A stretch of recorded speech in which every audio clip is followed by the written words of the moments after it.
Well, today I'm in for a sort of a treat. I'm taking a peek at this. This is the original FireDisc cooker, which is the FireDisc 380. It's a portable propane cooker. You can cook about anything on the darn thing. I'm really looking forward to this. This specific first video is going to be unboxing and getting this guy set up. I'm also going to split this into two videos in unboxing a lot of the accessories and taking a peek at various things that FireDisc offers, from grilling tools to also various seasoning and things like that. So this video though, it's unboxing this guy, getting it out, seeing how it comes, getting it all ready to roll essentially. Number two will be that. I will have a third video coming out here pretty soon for my first cook with this guy. It's not going to be today. I only have a certain amount of time, but that's going to be coming soon. And then of course down the road I will have a full review of this guy as well. So today here on CampGeeks we are going to take a peek at the FireDisc original 380.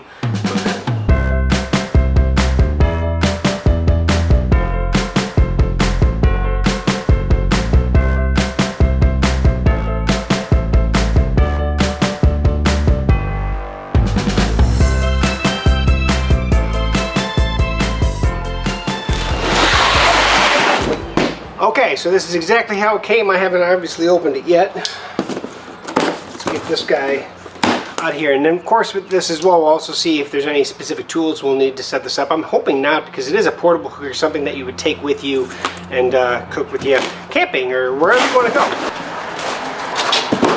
Okay, so obviously the disc itself, the actual piece that you'll be cooking with, that's going to be the big item. I'm going to sit there right over to the side here for now. Let's take a little bit of styrofoam breakage in shipment. Now this was shipped FedEx is how it actually arrived to me. Just get some of this stuff out of the way. Propane tank hookup. Essentially most of this is pretty ready to roll. I mean, we got zip ties on this guy that we'll have to cut off, but I don't see a whole lot of setup really. That's pretty awesome. Let's get this guy out of the box. Now we obviously have a bunch of zip ties, which scissors would work well as well, and if you're going to have a knife, just make sure you're cutting away from yourself. That is that. Otherwise, this looks really simple. Of course, it probably would have helped for me to do a little bit of looking into this, but that's literally the setup of this darn thing. Holy easy. Literally just setting one piece down into the other. Okay, so that swings around so we can have access to, if I point this toward the camera, we can have access how much air is going to get in here. Looks like that is, you can set that looser or tighter. And then of course right there, that's where our propane hookup is. So this is what comes with it. Alright, let's stop right there because it actually is a little different. So we're going to actually take this and put it through this hole here on the leg, which basically ties the two together as well. There we go. So that is what we should look like, actually, just like that. Okay, and then after removing the plastic wrap from this guy, voila, and we do have this, I guess, wrapping to keep this grill surface seasoned in transport. Of course, don't need to keep this, but yeah, that's what that's for. So we do have kind of an oiled surface on here. Keeps this obviously fresh, good to go. But that's it, man. That's incredibly simple. Literally, you set it on top of the grill and you're ready to roll. So that's essentially it. You put these two together, you insert this guy through that hole. Of course, when you're done cooking and you're going to take this back apart, you're probably going to want to take this back off again and set the grilling surface on the pads. Now, of course, the big thing about this is this looks pristine, right? Because it's brand new. This will eventually tarnish a little bit with cooking and things like that, and that's normal. So it shouldn't look like this for very long. Once you start using it, just like any grill surface, it never looks like it came out of the box anymore. But essentially, it's going to season itself as you use it. Now, of course, this is actually set up for those just standard 1-pound propane tanks. The key is that I'm not going to use that. Now this is still what we're going to use to actually do everything, but they do make a tank attachment kit that goes onto here and attaches to a propane tank. So that is one accessory I'm going to do in this video and show you that, because we're going to actually light this guy up before we finish this video. So this is that accessory. This is the 4-foot conversion adapter hose with gauginator. So interesting. But essentially, in this box is what we're looking for to actually go from the 1 pound tank kit to an actual 20 or 10 or 2 or whatever pound tank. And I'll show you the tank that I have that I take camping with me, which is what I'm going to use with this guy. Gauginator, it does have a gauge on it to let you know if you're in or out of gas, I guess, or low on gas. But yeah, 4 foot long hose, which we're just going to actually take this guy here, put it on here, just like you're screwing on a 1 pound tank, right? Nothing fancy here. And of course the weight is going to keep this down because this is how we're going to actually use, right? And then let me grab a tank. Okay, so I got this guy here. This is my 3.8 pound little propane growler, I guess is what you call it.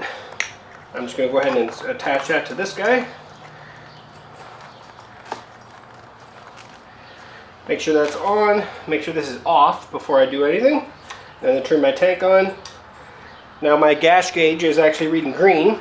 And I'm not actually going to get this hot for cooking, but I'm going to turn this on. So I'm going to push down and turn it on. And I'll start to hear gas come through and just boom. And now, yeah, very nice. I'm going to turn it back off. And off she goes. So before I end this video, I do want to go over at least what comes with your kit here. So we do have just kind of welcome information with a QR code to check out some things. We do have a sheet of paper that makes sure that you are, I guess, assembling this right. Just so when I first did it, I didn't go through that hole with the regulator or the piece. So just make sure you do that. They do have an email address here that you can get any additional warranty information or any help. You get a 20% off code to use, safety and warranty information from FireDisc, and an awesome FireDisc sticker. Okay, so let's show how it actually breaks down real quick as well. So I'm going to go ahead and turn off my propane down here, and then I'm going to actually disconnect this from my propane tank and disconnect this from the actual grill itself. I always have a little bit of residual propane in there.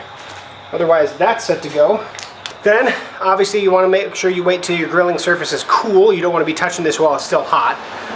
And you can launch it off, and at the same time, essentially, you can leave this piece on. Now, of course, if I'm traveling, I'm going to take this piece off because I don't want this guy to be bent. But you can take it off, and there are your 3 pieces that you're putting in your vehicle, in your trailer, in a storage closet, whatever you're doing, if you're transporting it or if you're just storing it at home.